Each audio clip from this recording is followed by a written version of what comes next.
Hey, welcome everyone to the Nutmeg Tavern. We're here in our 18th century tavern. You're probably, in some other century. I want you to come on into the Nutmeg Tavern. As you cross over the barrier, you will get a tricorn hat and a waistcoat and everything. You'll look great. Come in, have a seat. There's plenty of room here. We've got a big chat room that everyone can have conversation, have community.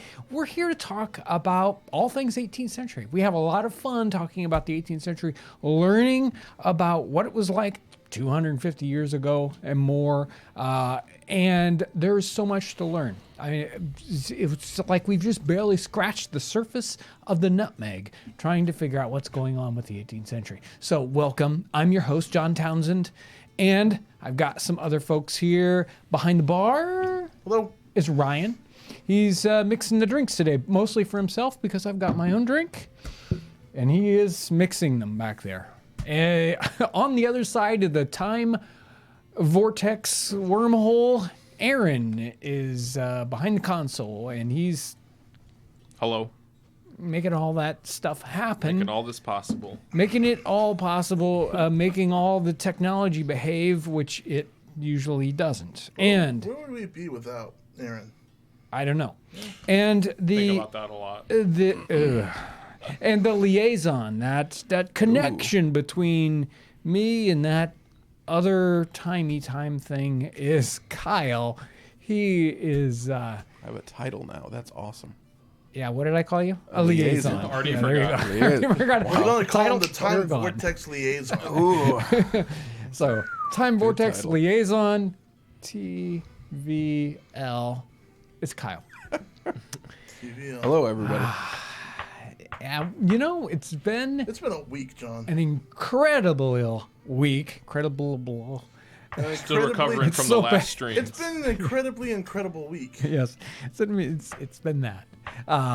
But we've got a lot of things done this week, and it's been an exciting week with what we've kind of achieved and things that have happened. Mostly in the cabin front and here at Townsend's. Crazy new products we've been trying to get together and get on the website. Lots of fun stuff like that. So, tired. I'm ready to rest, and enjoy some time with you guys here. Anything I need to hit before I do anything else? Nope. Kyle, do you have a question to start us out? I do. Is the Daub different for more permanent structures than the first cabin? No, we're pretty much shooting for the same type of okay. Let me back up. Answer that differently. We're talking about the daub between the logs in the cabin. Lots of comments about the space between that and why you wouldn't make them a lot closer. I'll get to that maybe if people want to talk about that later on. But the daub, we were at the Martin Station with David Cadle. Cadle. It's like I'm never quite sure. I want to say Caudle, but it's Cadle. He was talking about the kind of daub that they were doing at Martin Station, which was a temporary version, or let's say the version you would make if you weren't close to civilization where you were able to get other kinds of materials.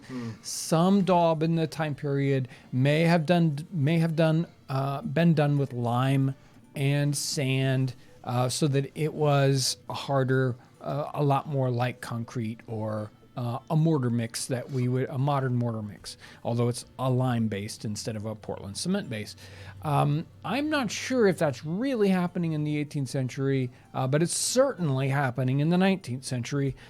Again, much harder, firmer. It's got its own problems though, because if you're using green logs and that stuff hardens up, then it's not giving like something like the clay daub might. So we are using that mud, straw, manure, some sand in ours because I kind of wanted it to not shrink as much, which does help with that. So we're definitely going with that sort of backwoods version of daub which you see most of the time, is just referenced as clay. They just put clay there, but obviously clay all by itself doesn't work very well. Shrinks up, cracks up, just falls out. So you need to have more than just clay, but historic references just generally say clay. How about another one? I received my copy of Albion Seeds. Oh, yeah. Awesome. Do you have or have you ever delved into the other 3 volumes? No, I haven't. I'm very interested in the other 3 volumes, but I have not dug into them. So if anybody else has read the other ones in the series of the Albion Seed, I'd love to hear about it. Oh, hey, real quick, if we want to keep talking about the cabin, I have that. Sure. That picture. Sure. Let's talk. Which picture did I It's get? one of all of us. Okay. Oh, the one in front of the. Okay. There we go. So I didn't even that see. was a good feeling, Sorry, right? it was last minute. I didn't grabbed see how it turned out. So go ahead, pop it up on the screen there. Hold on a second. I'm not doing anything. Oh yeah, you got yeah. So, yeah, the cabin, you see the fireplace there. There's all of us standing up, and then they're in the middle, ruining the entire shot. But you know what's new there. I think that was a pretty spectacular feeling. Yeah. Yeah. Because we finished the chimney, and then climbed down and lit a fire. Kind of spent some time inside. Yeah. And then this was when we climbed back up to see how it was drawing and how hot it was up top.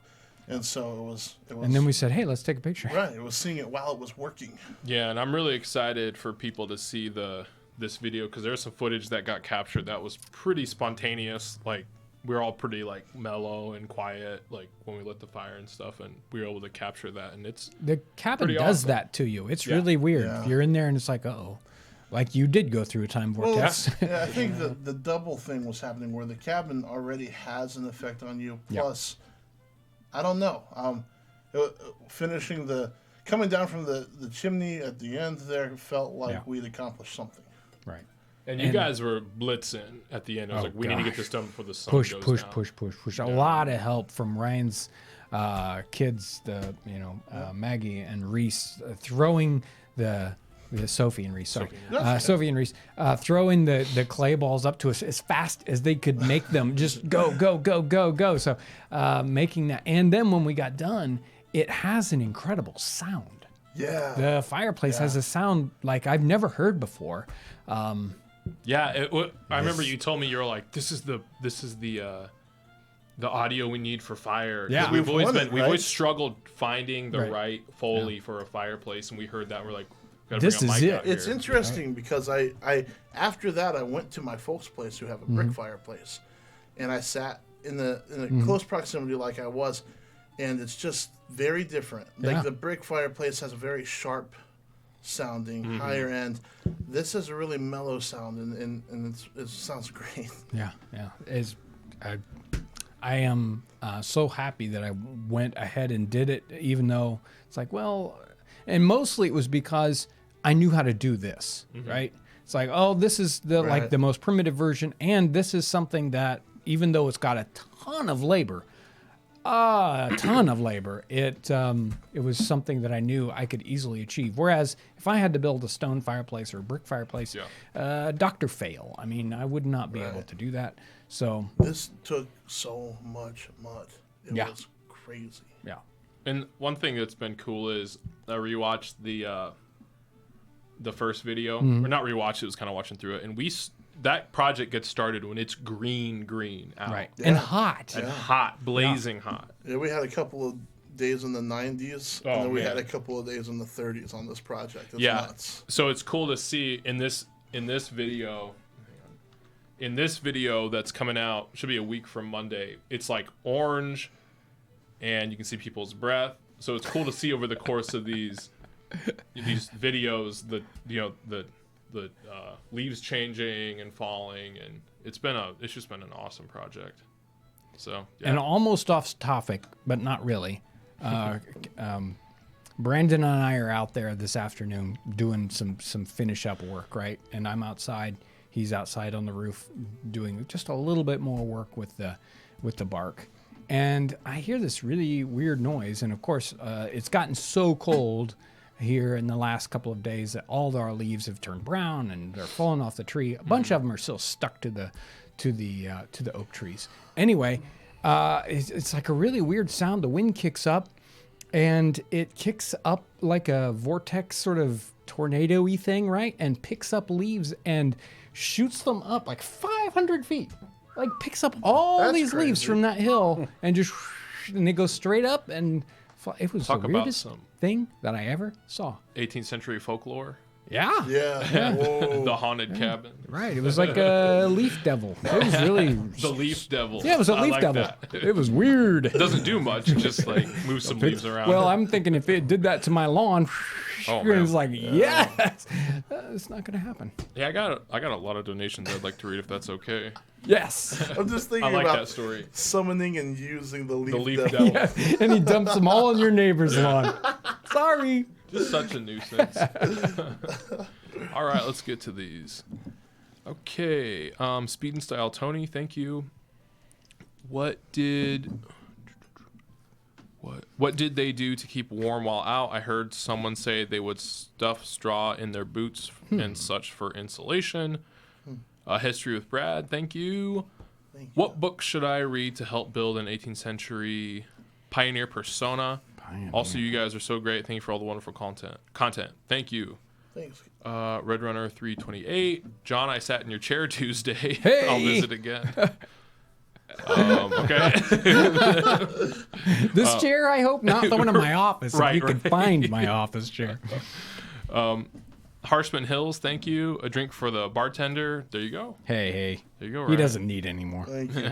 I will have another. Thank you. Now that I think of it, I will. Amber, I always mispronounce her last name. Amber Crystal Doitier, I think. Correct me in chat though, for sure. This provisions for the construction crew. Thank you. Oh, yes. Thank you they so need much. it. Yes. The MTG Master 342. Love the show. Keeping the history alive. Keep it going. Thank you. Teddy the Fourth. Thank you. Who were some popular celebrities in the 18th century? And then another one from Amber. Hang on. Let me scroll up and find this. Someday this will be the yard shed near your newer, better house. Okay. All right. Thanks, everyone. Keeping warm. Once you're out in it, you kind of acclimate pretty quickly, and unless it's super cold, it's amazing how little you need if you just, bear up with it and live through it.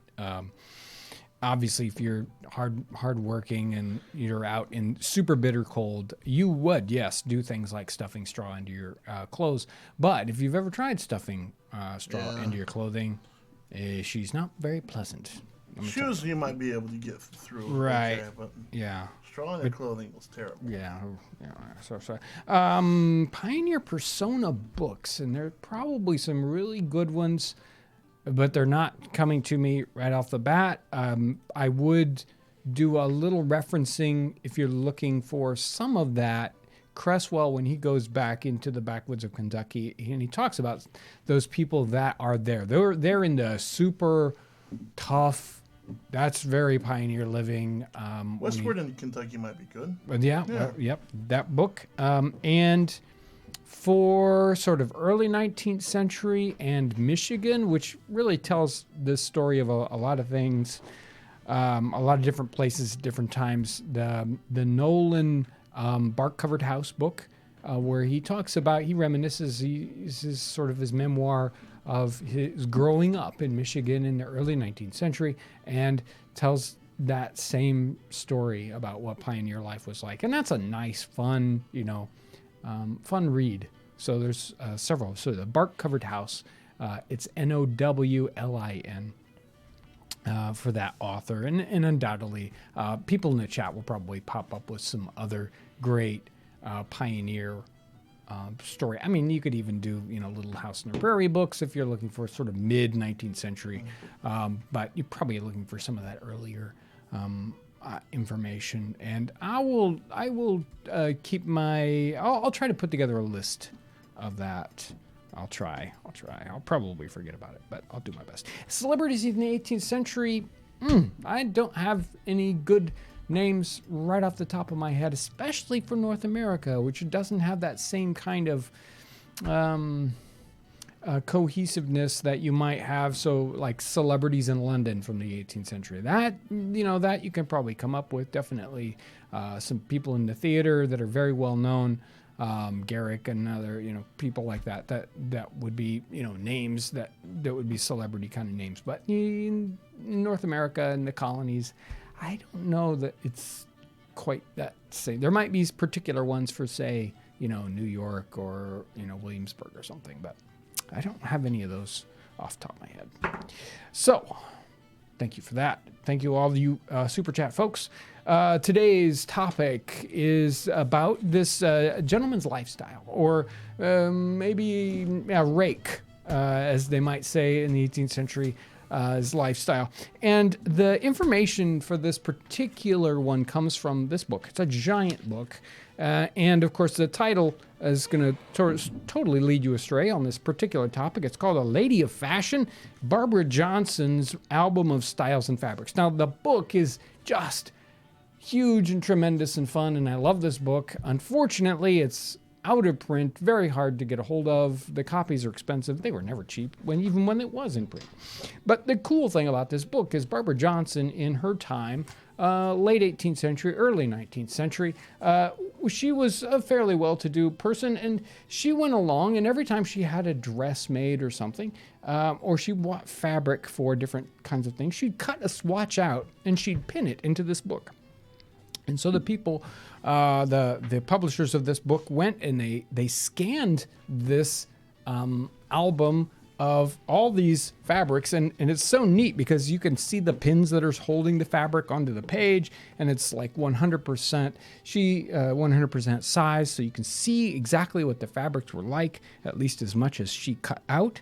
And she would make notes on it. Oh, I bought this, this flowered calico for this project. This is how much it cost me a yard. At what year she bought it, and so it's just wonderful for all these fabric swatches that are cut in here, and we can see exactly. You can see this great sort of evolution of fabrics and what people are wearing. But the fun part is that she pinned all these fabrics into a gentleman's account book from 1740. It was just like a book she found in the library, and so that's boring. Nobody cares about this book anymore. I'm going to use this as basically a blank book. And so they also went through and got all the information from the book that's underneath this, and that's what this is about. George Thompson in 1740 or so, he wrote down his accounts. He was 21 years old when he starts this, and he starts putting in all the things, all the money he gets and everything he spends. And we get to see what he's spending money on and how much. This person was 21 when he started, and his average income or expenses was about 300 to 500 pounds a year. And that would equate, if we kind of leveled up the playing field. Money is very, very difficult to figure out from now until then, because there's so many different ways to compare it. Do we compare it like the cost of gold, or do we compare it to how much people are making? So I went and compared the idea of poverty level in today's world and in the United States and in the UK or in Great Britain during the middle of the 18th century. And it kind of works out to the comparison would be a British pound, to $1,000. So if somebody would live on approximately 30 to 40 pounds in a year, a small family, that's poverty level. And then in the United States, poverty level is about $30,000. So 30 pounds, $30,000. So we can kind of, come up with that £1,000 or $1,000 to a pound measurement. If we were doing gold, it'd be about 400 pounds or $400 to the British gold at the time. So there's where our equation is. So the person is making this person at 21 would be making $300 to $500,000 in a year. That's a lot of money, and he's doing a lot of things with it. But mostly he's buying clothes. That's where his major expenditure is. So today, we don't spend massive quantities of money on clothing, but he is clothing and horses. So same thing as, he's spending money on cars and money on clothes. He's spending sometimes twice as much on his horses than his clothing. Sometimes almost the same amount. So imagine if you were, you're spending, $10,000 on your car a year. He's spending $10,000 on his clothing, or $5,000 on his clothing, and then $10,000 on his car. He's spending a lot of money on clothing.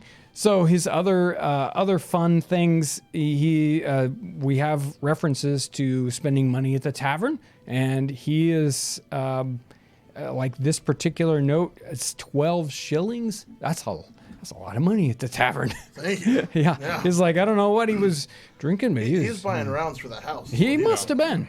On this first page, he bought a pair of pistols, £2, 13 shillings. So a couple $1,000s on a pair of pistols. He's buying parchment and paper.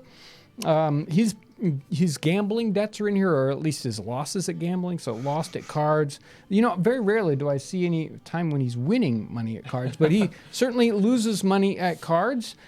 He's buying shoes, 5 shillings for a pair of shoes, and interestingly, just right below it, he's also spending 5 shillings on a pair of buckles. So, you got buckles. Isn't that strange? Yeah. Those buckles are expensive compared to a pair of shoes. It's like, oh, my shoes are $100 and my laces are $100, So the shoes are expensive. The buckles are expensive. I guess that makes sense. There's more labor in the shoe probably. Maybe. But right? Cheaper on cost of materials probably. Right. So hats are a big part of fashion. In that same month where he buys the shoes, he's spending twice as much money on his hat than his shoes. So hats are definitely high fashion and expensive. He's talking about spending money a dinner at Richmond's. A lot of money, like $500 equivalent, spending money on dinner. So maybe he's got a lot of guests, or it's just, really eating out costs a lot more compared to what it does today. He went to a lot of theater, some plays and theaters. Real quick. Yeah. Where does it say where he's getting the money from? Most of where he's getting his money from is at 21. He came into his inheritance from his father. Gotcha. Yeah. Okay. So is the modern equivalent of somebody that might come into a trust fund when they're young? Right? Yeah, exactly. Does it say where he's living? I'm not sure where he is at. He does spend time in London, though. Okay. So, he's in that a London-ish area. He buys books. He's buying all the standard clothing things, and it's kind of fun because he'll, like, toward the end of the year, sometimes in these years he'll gather together all the clothing, and he'll kind of put his expenses in categories. And interestingly enough, his income and his outgoes are almost exactly right on. He doesn't go into debt, but he certainly doesn't seem to be saving any money. He's just living off that trust fund. And what's the name of the book? This one, it's called A Lady of Fashion, Barbara Johnson's Journal. All right. Should I stop there? Well, we can do some more comments. of that. But let's get some questions. Right. Yeah. Let's go ahead. Especially if there's anything pertaining to this. Yeah. This one says, at what age did people usually go out on their own? And did that vary with what class of person you were? I don't think it's that much different than it is today. But again, that it varies as to your region and the kind of sort of the standard thing that's happening in your culture group. So different places, different parts, different colonies in North America and different parts of Great Britain are going to have different concepts of how long people stay in the house. But I don't think it's that much different than it is today. What were the motives for migration to America, and how did they differ between the rich and the poor? That's a really tricky question. Yeah. That's hard. Complicated. It is, but I think there are two main things. Some people are moving here specifically, or moving to the New World specifically for religious purposes. It's definitely happening. Although, there's some contention with historians about that. But I think it's a no-brainer that's it's definitely referenced happening. enough. I mean, people are saying this is why I'm Right. leaving. Right. I mean, they may say that, and they may actually have different motives, but Sure, that's true. But I think when they come over and they are all of a particular religious group, right, it sort of says something about the reason why. So there are definitely religious reasons, political reasons, and sometimes those are tied directly together. And then there's obvious economic reasons. So if you're a second son in Great Britain and the first son inherits everything like George did, and his little brother gets nothing or a very, very small amount of money, he has a great reason to come to someplace where he can really make his living, sort of make his way in the world. And some of those people the Cavalier folks that came over from Virginia, he was over here kind of recruiting those second sons to come over into Virginia and from Great Britain because they didn't get all the goodies. So, And I wonder how much of it was in vogue. I don't think there was just straight up in vogue as much. I'm kind of I think thinking there's of it real like, reason behind it. If you are not happy where you're at, sometimes by yourself it's really difficult to make that move. But Yes. if there are a bunch of other people that they're like, I'm out of here. Yes. Let's go together, and that makes it a lot easier. Yeah, and there was definitely a reference to that with the Scots Irish, right? So they would talk about, it's like, well, basically everybody's leaving, so I'm going to go too. So there is some of that following the crowd that's going on. Yeah. How were most early fortunes in America made? Shipping, manufacturing, boat building, or something else? Not a lot of manufacturing going on. The agriculture is one of the main things, and then there certainly is. There are some merchant and shipping kinds of fortunes to be made in the colonies in the 18th century. But I think agriculture is probably first up, especially in those agricultural centers, Virginia and Maryland, with tobacco and some of those other crops. So it depends on kind of where you're at. So you're going to be more of a trader merchant thing going on in New England versus agriculture in Virginia. Was the bonnet fashionable, or was it just? Oh, I think they're talking about the picture that we had on the card before we started. Sure. The bonnet that the person was wearing, was that fashionable, or was that one of the satirical illustrations of the time? No. Well, it was satirical, but very bonnets and ladies' headwear, and that is the height of fashion. Very few women went around without headwear on, and you can imagine that a piece of a bonnet that's all hand sewn, and you can do all these fancy little stitches, and so that's how you're showing off how rich you are, how prominent you are, by what your hat looks like. And a lady's cloth bonnet is one of those ways to show that. And even if you're wearing a straw hat, sometimes you don't have on that cloth bonnet underneath. When did pocket watches become fashionable or common? Wow. Pocket watches are very common in the 18th century, and it was one of those main industries that got farmed out into lots of little pieces. A watch, you would have some people making they had a little tiny like bicycle chain. Imagine a bicycle chain that's like this long, made with 100 links.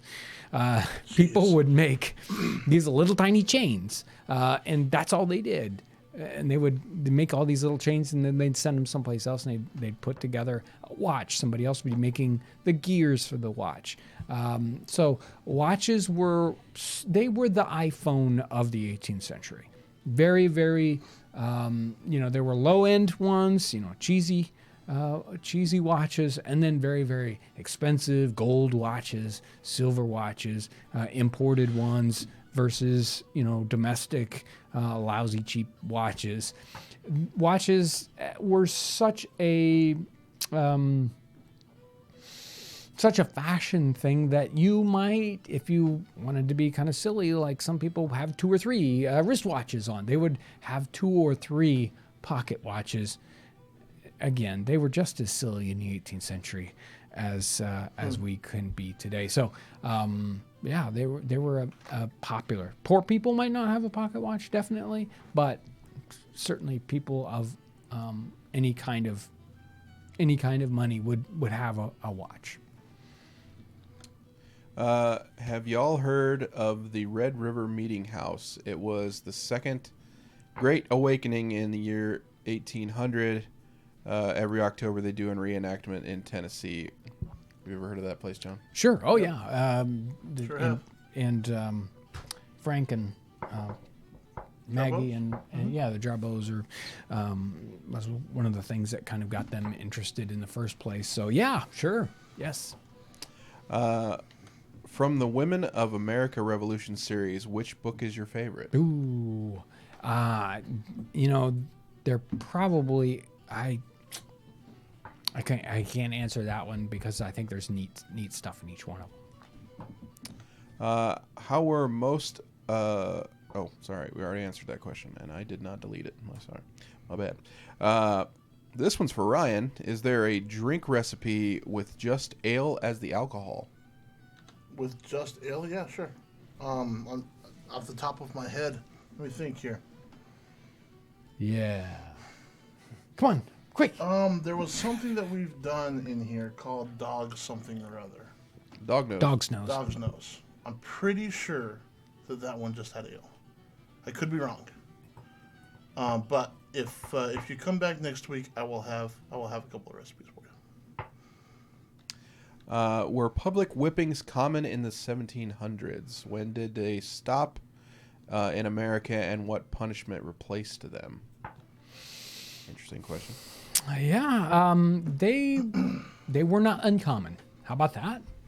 And since in the 18th century, they didn't have the same kind of prison system. I mean, they did have something like a house of detention that was in different communities. They had little jails, right? But generally, punishment wasn't a jail sentence. That concept doesn't really kind of show up as much until we get to the 19th century and we get this idea that we're going to try to rehabilitate criminals. And in the 18th century, it was more like, here's the punishment and it's done. But the punishment were things like whipping, and that's so strange and alien to us. They would have this kind of punishment for things that we would consider, we would never punish people like that for certain kinds of crimes. I wish I had some examples off the top of my head for that particular kind of thing. But it was pretty common. And sometimes it was like, this person really doesn't fit in with this community. Maybe we want to get them out. They would like in New England, it's like, these Quakers in here, we don't like it, so we're gonna whip them, and maybe they'll leave. Well, it's kind of nuts how they either wanted to make their point once, or right, else ship them the heck out of here. Right. It was like, we're gonna get this done with. This isn't gonna take a long time. I'll fine you. I'll whip you. Maybe I'll pillory you and throw stuff at you. Who knows? But we just don't have anything like that. Someone was asking about in the military, was it a little more common? Oh yeah, sure. Yeah. Lashings and sure. We should talk about this book a little bit more. I don't know what all you had planned, but we didn't dive into it very far. There was this really... Can you recap just real quick? Yeah, so we're looking in this book. It's A Lady of Fashion. It's a woman's sort of book in the 18th century where she pins in all these fabrics and fashion plates. But the book underneath is a gentleman's account book from the 1740s, 1738, 1742. And he goes through and he lists all his expenses. And there are some that kind of stand out. He buys 2 tickets to the ball at Haymarket. £2, 12 shillings. That is a ton of money, like $1,000 a ticket. It's for part of his journal. He writes it in French because I think he wants to. That was very common for English gentlemen in the time period to transact a lot of their business in French or write to themselves in French. He has the tailor and he talks about having all these coats made, a waistcoat made. But interestingly, with shirts, he buys the fabric and then he pays someone to sew the shirt for him. And so there are multiple references to paid 3 shillings for a shirt to be, or half a dozen shirts to be sewn. There was even one reference where he has shirts sewn, and then he talks about having the bands redone on it. So where does your shirt wear out? It wears out down here at the cuffs and sometimes at the collar, and maybe they get dirty or whatnot. So what he did was he had the seamstress take the band off of his shirt and sew a new band on here. So he's like refreshing a shirt. I thought that was kind of fun. Again, if you're spending that much money on clothing is so expensive. You're not like us. You won't just that shirt's a little threadbare. I'm going to throw it out. It's out of fashion. No, you rework it. So he's having his shirts reworked. Occasionally, at the beginning, he doesn't talk about food all that much, but later on, apparently, he has more to do with his food, and so he references individual pieces of clothing or individual pieces of food that he's buying. This section here, he went crazy. He must have gone to town in May 1744. He gets new wigs, which are very expensive, like a pound for a wig. He gets shaved, and he writes that down. And then here he says a tweezer case. He buys a case for tweezers, and then later on he says, I didn't like that tweezer case, so I got a different tweezer case. Does it say how much he pays for his shave? Yeah, it's one shilling 6 pence. Okay, and what's the conversion there? Well, a shilling would be a 20th of that, so he's like $40 or something. Yeah, so okay. It's big. It's really not that far off from what we're experiencing right now. Well, you can never be In a too lot of picky ways. about your tweezer Well, case. I'm not gonna. Well, obviously, I didn't pay that for but shaving if today. You're gonna, if somebody is going out and they're paying for a shave, Yeah. they're gonna pay. Depending on where they're at, $25 to $50 for a shave. Probably. Okay. Go to Walmart, it's $20 for like 4 blades. So Well, Yeah. today. Whew. I don't buy those blades. Yeah. Thankfully, I only I have don't. to shave once a month. Right. Anyway, he buys a portmanteau, one of the things that we saw. I thought that was kind of fun. Yeah, here is the better tweezer case. Paige Grimstead in change for a better tweezer case. And he lists it as better. just Yeah, as a That's better funny. tweezer case. Not better, why? Just better. Yeah. Well, I think this is not just a tweezer case, but a toiletry case. Yeah, that's what I was going to It ask. probably has a Gotcha. little pair of scissors in it, and it has tweezers and like an ear spoon and a tongue scraper. But the funny thing about that is that's something that nobody else sees but you. Yeah, but they were fancy. They would be silver and heavily hand done here. This is that section where he buys food. He says a fish for Mrs. Johnson's dinner, tarts, cream cheese, sugar, and wine, all broken out and separate, which was it's like okay. He goes through. He lists different books he buys, and here's a section where he pays Mrs. Marriott for raisins for wine. So he's going to make his own raisin wine, and he puts down that it's like, I bought raisins for making raisin wine. And this one day, he spends some big bucks and he buys a reflecting telescope. So sometimes he's spending money on high-end stuff. You talked about watches earlier. Here's a day where he spends 5 shillings getting his watch mended And in another spot, he talks about having his watch, a new watch, but he said the guts were from an old watch. So he's just getting a new case, probably a fancy case. And then this particular month, first it starts off with, gave Mr. Fanton for bleeding me. So he pays 10 shillings to be bled. And He then... felt better after that. No, 3 days later, he's giving money to Dr. Cox. And then he gave money to the doctor again. And then a week later, he's giving money to the doctor again. And he apparently just did not get better. Each time the doctor comes, it's a pound. That's some... But the doctor's coming to him, right? Yeah, the doctor's coming to him, so... You're paying for service. Well, it's a I guess, service call. what's Yeah, an emergency room visit cost you these I don't days? want to That's talk fair about enough. that. Fair enough. So maybe it's not all that You gotta different. adjust for inflation. Right. There he's getting some ruffled shirts made. He talks about what his taking trips in stagecoaches costing. He buys a horse 26 pounds. So it's like getting a brand new car there.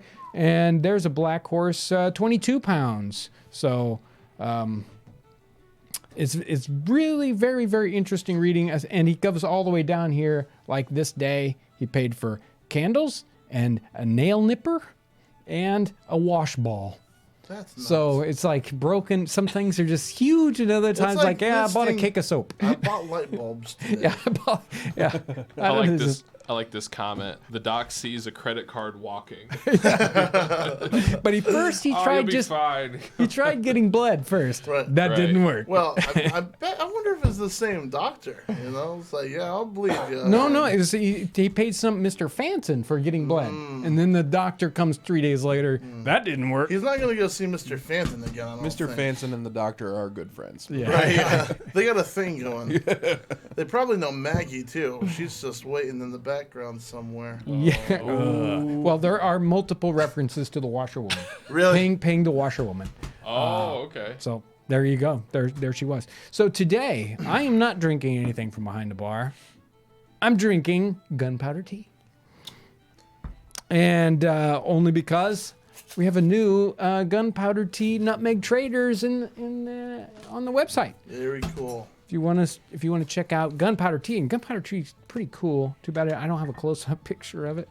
I just put a link. You have to go to the website. So for it. I think second image on the link shows you how it comes, and it's in these little Right. What they do is they roll up the individual tea leaves into these little balls, and they kind of looks like gunpowder. That's why they call it gunpowder. Not because it tastes like gunpowder or it has gunpowder, but it looks like little granules or big granules of gunpowder. It's a green tea. And it was popular in the 18th century, and we thought we'd put together some gunpowder tea It packages. has a really robust smell to it. It does. It does. It's very green tea. Yeah, it's good stuff. Good stuff. Nice and fun. Well, Kyle, what you got for me? What's a wash ball? Oh, well, it's a. That's a really good question. I was just gonna say it was soap, but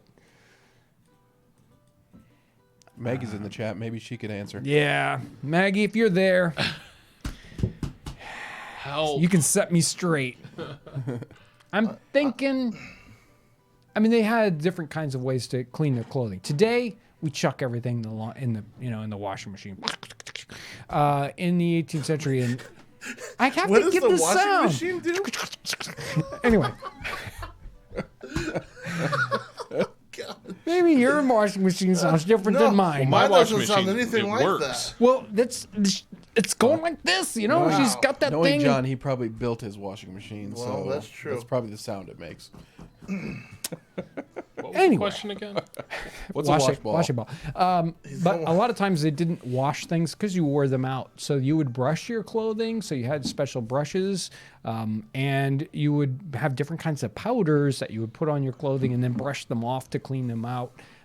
You wouldn't get things necessarily wet and wash it unless you had to. So washing is for things like shirts, maybe drawers, and maybe some kind of breeches. But usually waistcoats, coats, you're brushing them, you're caring for them in a different way.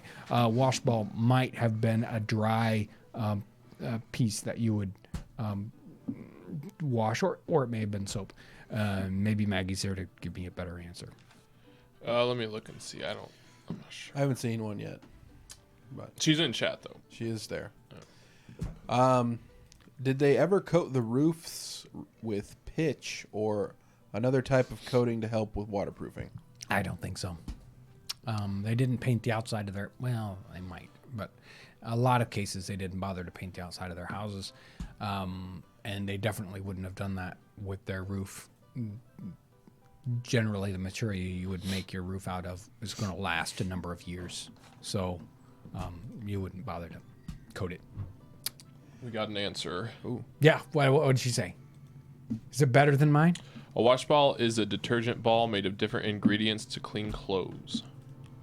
There you go. There you go. So, soap. I'm going to say soap. Were there any other buildings such as a woodworking shop, coopers, blacksmiths, etc., built using the same techniques as the log cabin, joints, and other things like that?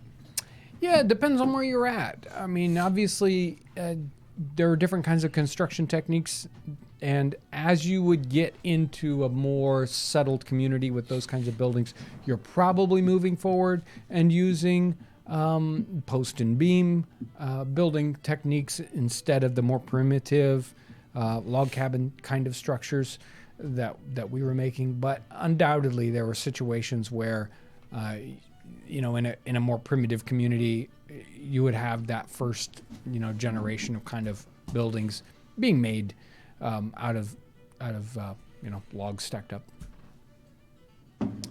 How many farmers were tenant farmers versus settlers who owned their own land?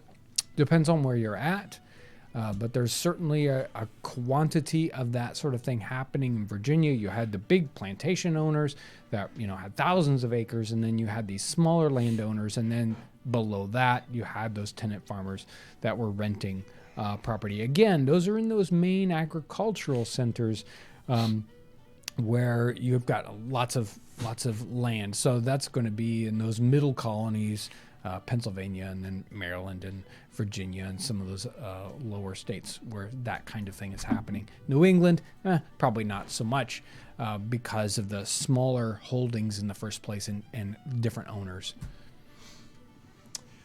Does the account book talk about food purchases? Obviously, you've talked about food purchases. What items, how much, and also any cookware? No, he doesn't talk about cookware. I think most of that is taken. He's not cooking anything. Yeah, he's not doing the cooking itself. Let me see if I can find that later one where he's talking about. And the problem is, even though he writes it down and might itemize down to a particular item, we don't know about how much that is. True. So he will say something like, a tea, especially a quarter pound of tea, cost me this. So here do we know if that's not that wouldn't be prepared? That would right okay. Exactly. It's like this a quarter pound of prepared tea. No, that's not going to work, right? So where was that? That's where he's sick. Where's that food section? Yeah, so, here's rabbit, parsley, chicken, manna, bread, sealing wax, milk. But again, we don't know how much he was getting for those things. Tarts, let's see. So fish, 6 shillings. Tarts, 1 shilling, 4 pence. Cream cheese, 9 shillings. So more for cream cheese than he spent for fish. Sugar, it's way down there, 7.5 pennies. So not very much. And wine, 6 shillings. That cream cheese cost a lot. Either it was expensive or he got a ton of cream cheese. It's gonna take a bath in cream cheese or something. Good for the skin. Right, and like the raisins for raisin wine, he spent a whole pound, so it must have been a ton of raisins because he's making their own wine. Name brand. Right. So, just one moment. Not Clover Valley? No. For just under a quarter pound of tea, it's only $6.50 on our website right now. Right. And Aaron will drop the link for you. It's a great way to support our channel. Yeah, it is. You could make that sound a That little was a more great natural. sell. That was very well Hey, let me done. get a couple donations real quick. Yes. If that's cool. Thanks everyone who's donated. Let me see, where did I leave off? Okay. Red Runner 328. John, it was the chair you're sitting in. All right. Thank you. Josh gives a great tour then. Josh, we gotta control that man. Was that Josh? Who did that tour? We Had were to out have the been. It was cabin. on Yeah, it must have Tuesday, been. so yeah. Okay. Amanda Schofield, what books are you reading? I think this was asked a long time before we got into the book. Max are cool. Thank you. Thank you. You can drink some rum or ales in the light of the Townsend's lantern. Oh, yeah. And for the chat, that's good. You really should come to the Nutmeg Tavern. Oh, it was a rhyme. Sorry, I did that really You, bad. you had no cadence at all. Well, I didn't know. You blew it. Wow. Thanks. Oh, Grumpy Michael. How's it going, broskies? Real good. Aaron C., thank you. Thanks. Were 18th century American women wearing makeup? And then one more, and I gotta go find it because of YouTube's jank. We love Way out you, there. YouTube. It was, yeah, sorry. It's wonderful. It's perfect. Angie978. Do you carry the winding pepper grinder I've seen in your videos on your website? I can't find them on your site. Thanks, everyone. Okay. Here we go. Story time. Did you want to say something? If you're looking for a pepper mill, you need to look for the coffee grinder. Yeah, look for the coffee Coffee grinder. grinder. And I will say that right now we're having a hard time getting those. So if you're going to get one, Get you one. should get one now. Yeah. Today. And that's not a hard sell. That's just a fact. It's just That's real. just what it is. Yeah. Yeah, it could have to do with political things around the world. Books I'm reading. Let's see. What should I read? That's the real question. Let's kind just of. talk about the books. Not all the books that you're reading. The ones that you touched Well, then this week. Well, really, I've been working on the cabin. It's like books. Because What's a John book? reads like 50 books at a time. Right. It's really unfortunate. In fact, there was this giant pile that fell over in my office, and I was trying to get to something, and then I'm stacking them back up, going, ooh, look at this book. Oh, I got to read this book. I forgot about this one. I'm reading 2 books currently. What are you reading, Ryan? I'm both by Wendell Berry. Oh, okay. Jabber Crow and what are people for? How do you like the Jabber Crow? I like it. I do. I didn't know what I was getting myself into, but I like it. Coffee grinder is sold out. Oh, sorry guys. I did my best. Told you. If we can get more, we will. Yeah. Wendell Berry's kind of fun. Anyway. What are you reading, John? Anything that's Like I said, I'm in between books right now, because I've been. It's just like I go to bed tonight. Go to bed at night. And that's it. There's no time That is to read, true. and then I get up in the morning before it's light out, and I start working on the cabin. But the cabin makes you sleepy. Yeah, it does. does. It does. So I'm trying to think about you guys. You guys in the chat, you can tell me what you think. What topic I ought to be reading on. I'm thinking that. I was reading about the Warning Out book. That's Yeah. really cool. That's going to be a topic that we talk about pretty darn soon. Probably a Wednesday. Well, we'll see. Probably a Kyle- Wednesday video. Are Kyle and Aaron reading anything right now? I am not actually at the moment. Good. Sometimes you got to let your brain go. I had like 3 or 4 going on this year. Nothing like locked in though. No. Are we naming them? I mean, if you want. If they're polite. Yeah. Manufacturing consent. Oh yeah. Mike Johnson. Yeah. That's a pretty frustrating read. Don't take it lightly. folks. Yes. Nope. Yeah. Okay. All right. what do Okay, you we're got, not going to Kyle? let him talk anymore. Yeah, let's talk and about let's Kyle let's move on. How's it going? It's going really well. And the last question was makeup. Oh, and yeah. we're folks in the colonies wearing makeup, and yes, yeah, they're following the ladies in the colonies are following certain. Depends on what colony, but definitely following the fashions that are going on in Great Britain, and they're following the fashions going on in France. And makeup is an important part of that. And sometimes makeup is so important that it will tell you it'll tell you again what socioeconomic class a person is from, and maybe even their political bent or their religious bent about a person is like, how their makeup is done. That's really weird, but it's true. And makeup is one of those things that even would poison people in the 18th century. A lot of times they use like white lead to make their faces nice and pale, and then they'd get lead poisoning and die. And toiletries are happening too. Yeah. I don't know where the line is. I mean, the whale industry is tied into that with hair products and palm and that sort of thing. Sure. Yeah, definitely. It's like 5 till. Is it? Is it time for lightning round? I think so. Jeez Do I Louise, need to that's- hit it before we do that? I just had one Patreon name.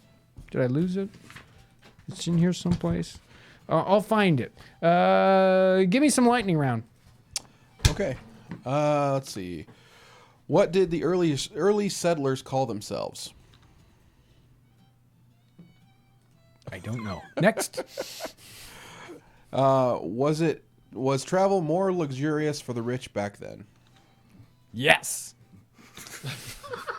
Well, this is lightning round. Yeah, it's perfect. Perfect. It's answer. super yes, I guess would be the answer. Imagine a farm cart Nope, no imagine. and then Yes or no? or Yes, this it's super super yes. sprung wagon Super that's yes. Here we going go. like 5 times faster. Are all your quills cut differently? No, they're pretty much all the same. Speaking of drinking songs, what kind of Who was entertainment? speaking of drinking songs? Go ahead. What kind of entertainment would be found in the taverns? Oh, we want to cover that on a special topic, and we're working on a special guests for that. We'll see if it happens. What was the average age of someone immigrating to the colonies? Depends on what group and what time period. Sometimes they were very, it was a younger set, and then like New Englanders, they were generally older when they were coming over. So it really depends on the time and the place and where they're coming from, and whether they're coming as indentured servants when they're young or Lightning round. Oh, sorry, lightning round. And jumping off of that one, Sir, what next. was the average life expectancy of someone migrating to the colonies? It can be tricky to figure out life expectancy because this is lightning round. How dare you to do that? 40. Next. There we go. What kind of beers/liquors did the rich enjoy versus the poor? Oh, jeez. These are not lightning round questions. sorry. Yeah, He's this giving you a sorry. hard time. This is like the slowest lightning ever. Yeah, bullet time, like. It's a rolling thunder. Is what it is. Small beer, inexpensive is gin, cheap things for poor people, and then really nice, just like it is today, right? Okay. When did overalls become a standard American workwear? Well, even in the 18th century, they had their version of that. Trousers, long pants. That's a hard working pair of pants in the 18th century. And a farmer might have one pair of trousers, multiple pair of breeches. So they're like overalls in the 18th century. They even called anyway, that's a lightning round. Any restock on the I put nutmeg on my nutmeg t-shirt? No, we don't expect to reprint that one. It's the folks that have them, enjoy them. Will there be any merch perhaps in time for Christmas? Yeah, we're gonna do our best to have a version of the Nutmeg Tavern mug with that red one has the stag on it. So the stag version. Last year we had the red and the green, big ones like that. This year we'll have a stag, but it'll be in this style and smaller.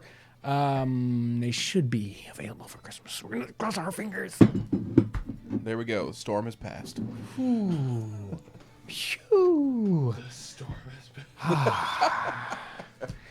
Well, I feel like time is going all wibbly wobbly, and I'm What gonna. about- What? The Patreon name. Oh, I got the Patreon name. Sorry. Thank you for Yes. recalling me to my duty. Harmon Cardin is the new Patreon. Usually I've got like 10 or whatever. you, Harmon. But today it's just Harmon Cardin. Thank you. All you wonderful Patreon people. You help make what we do happen, especially tough projects like the cabin. Yep. Anything from you, Aaron? Wrap up stuff? I can't wait for people to see the upcoming cabin video. But it's not coming out on Monday. No, Monday we have a really cool cooking Oh episode. yeah. And then the following Monday is gonna be it's gonna be the So next week here, it's going to get really, really cold. We'll probably have some snow pictures on top of the cabin for you. Oh yeah, we'll have to shoot out at the cabin. And I'm Snows. thinking I'm going to spend like all week just like in the cabin with the fire going because it's just too cool. So time is going wibbly wobbly. You're going to have to clear out of the Nutmeg Tavern to make it back in time before the time vortex shuts. And you're trapped. You don't want to be trapped here in the 18th century with us because it's crazy. I'll put you to work in the tavern. Yeah. Somebody's going to clean all those cleaned dishes up in here. because they never get done. It's cleaned up in here. Don't worry, Definitely true. the temporal gatekeeper will keep you safe. Yes, something like that. We're gonna have It's to like come a up Twilight with Zone Liaison, sorry. Man, Liaison. I don't know what's happening. Episode? Everyone seen that one? so. You know what I'm talking about? You guys done? We'll talk later. Oh yeah, we'll talk Twilight Zone Okay. after. All right, thank you. Well, thank you for coming into the tavern today and spending time with us. We have a lot of fun here. A lot of fun with everyone here. I hope you had a lot of fun in the chat room today. Jostling, and you can hear it. It's like the loud crowd noise, except it's not so. You would hear glasses clinking, but they never actually get cleaned. Anyway, I want to thank you guys for your amazing, tremendous help with making this channel happen. In fact, it wouldn't happen without you. I would have absolutely no reason to make videos unless you guys were enthusiastic. So thank you so much for what you do for the channel. Your wonderful comments, helping us out with Super Chat, Patreon people, just watching our videos and especially sharing our videos. That is the only way, and I'm telling you, this is the only way to make the channel grow, is for people to share our videos. And we were looking at the statistics today about, whether people are watching that are subscribed. More people watch the channel that are not subscribed than are subscribed. And they only know about what we do because someone shares it. Occasionally, YouTube might put the video up in front of them, but other people sharing it, that is the very best way. So thank you for everything you do, and thanks for watching today. Thank you, guys.